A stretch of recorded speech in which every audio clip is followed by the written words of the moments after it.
Isang lalaki ang naaresto matapos umanong tangkaing takasan ang isang police checkpoint at mahulihan ng hinihinalang iligal na droga at hindi lisensyadong baril sa bayan ng Uson, Masbate. Habang nagsasagawa ng regular na checkpoint operation ng mga operatiba, sinubukan umano ng suspect na umiwas sa checkpoint. Agad naman siyang naharang ng mga pulis. Sa gitna ng insidente, naghagis umano ang suspect ng isang berdeng lalagyan na kalaunay na pag-alamang naglalaman ng 6 na sachet ng hinihinalang shabu na may tinatayang timbang na 2 gramo at street market value na 13,600 piso.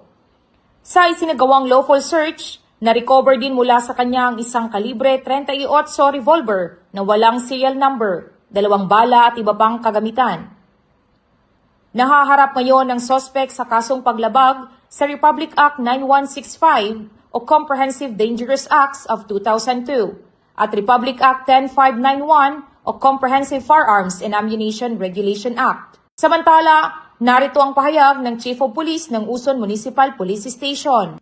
Nais namin pagbatid sa publiko na ang bawat checkpoint ay isinasagawa para sa kaligtasan ng lahat.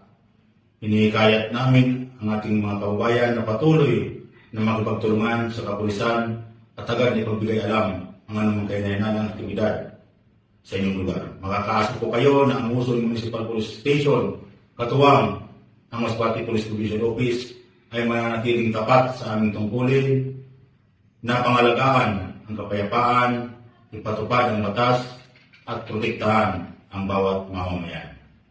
Ako po si Patrolwoman Franzen May E. Mesa, nag-uulat para sa Police News Network at ito ang bagong PNP para sa bagong Pilipinas. Serbisyong mabilis, tapat at nararamdaman.